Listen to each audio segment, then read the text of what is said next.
तो यहाँ पे हमारा क्या हुआ, पॉलन ग्रेन का फॉर्मेशन हो गया, जो हमारा क्या है मेन स्ट्रक्चर होता है, कौन सा, मेल गैमेट हमारा फ्लावर का। ठीक है, तो हमने क्या देखा माइक्रोस्पोरोजेनेसिस में, एक बार डिस्कस कर लेते हैं कि हमारे पास ये स्ट्रक्चर हम पीछे डिस्कस कर चुके हैं, जिसमें हमने क्या देखा कि कैपिटम के अंदर क्या था, हमारे पास में बहुत सारे सेल्स प्रेजेंट थे, कौन से, जो क्या है डेंस, जिसमें क्या है मोर देन 1 न्यूक्लियस है, क्योंकि इसमें काफी सारे सेल्स हैं, काफी सारे सेल्स हैं, तो सेल से मिलकर टिश्यू बनता है, इसलिए हमने इसको क्या नाम दे दिया, स्पोरोजीनस टिश्यू नाम दे दिया। अब ये स्पोरोजीनस टिश्यू हमारा माइक्रोस्पोरोजेनेसिस में पार्टिसिपेट करता है। होता क्या है कि हमारे पास ये क्या स्पोरोजीनस टिश्यू है, उसका एक सेल, तो हम उसको क्या बोलेंगे, स्पोरोजीनस सेल बोलेंगे, जो क्या होता है 2n होता है। अभी किसमें डेवलप करता है, माइक्रोस्पोर मदर सेल में डेवलप करता है। क्यों करता है, क्योंकि आप लोग याद रखना, इसको लर्न करने का बहुत इजी तरीका है, क्या याद रखोगे कि हमें किसका फॉर्मेशन करना है, 4 माइक्रोस्पोर का करना है। तो 4 माइक्रोस्पोर की फॉर्मेशन के लिए हमें पहले इसकी मदर चाहिए। ठीक है, तो इसमें क्या फॉर्मेशन होगा, माइक्रोस्पोर मदर सेल का फॉर्मेशन होगा, जो क्या है 2n है। फिर क्या होगा, इसमें मियोसिस 1 होगी, जो क्या कर देगा इसको हाफ, यानी कि ये 2 में हाफ हो गया, तो ये क्या बन गया, माइक्रोस्पोर डायड बन गया, दैट इज एम्प्लॉयडी। फिर हमने क्या किया, इसमें मियोसिस 2 करी, यानी कि सेकंड मियोसिस करी, दूसरी बार मियोसिस करी, तो हमारे पास क्या बने, 2 के 4 बन गए। तो इसमें क्योंकि 2 का क्या हो रहा है, हाफ हो रहा है ना, रिडक्शन डिवीजन हो रहा है, हाफ हो रहा है। ठीक है, तो हमारे पास क्या बन गया, फिर 2 से हमारे पास 4 न्यूक्लियस बन गए, तो दैट इज माइक्रोस्पोर टेट्राड बन गए।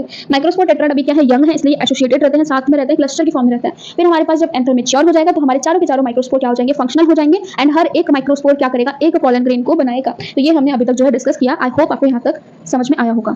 करेंगे आगे हम लोग अब बात करेंगे पॉलन ग्रेन की बात करेंगे। ठीक है, तो पॉलन ग्रेन का सबसे पहले मैं स्ट्रक्चर बना देती हूँ। तो यह है पॉलन ग्रेन, जिसमें हमारे पास अंदर क्या प्रेजेंट है, न्यूक्लियस प्रेजेंट है।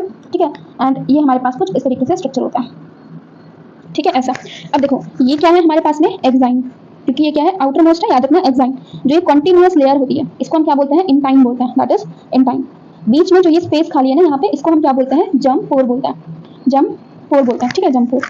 ठीक है, यहाँ पे क्या देखना, जम पोर इसको हम बोलते हैं। तो हो क्या रहा है हमारे पास में, एग्जाइन, इंटाइन एंड हमारे पास में जम पोर, ये टोटल 3 स्ट्रक्चर प्रेजेंट होता है किसमें, पॉलन ग्रेन में। अब एक एक करके सबके बारे में जो है बात करते हैं। तो सबसे पहले हम किसकी बात कर रहे हैं, एग्जाइन की बात कर रहे हैं।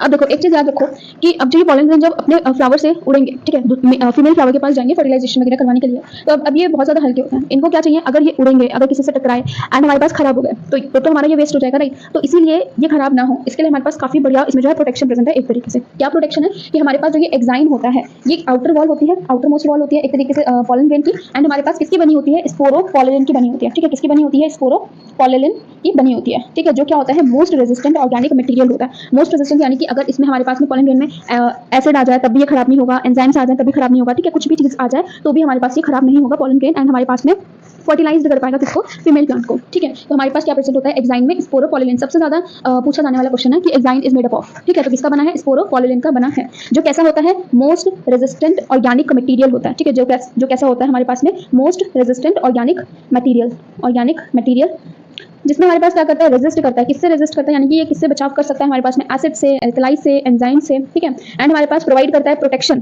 राइट। ये क्या करता है, प्रोवाइड करता है प्रोटेक्शन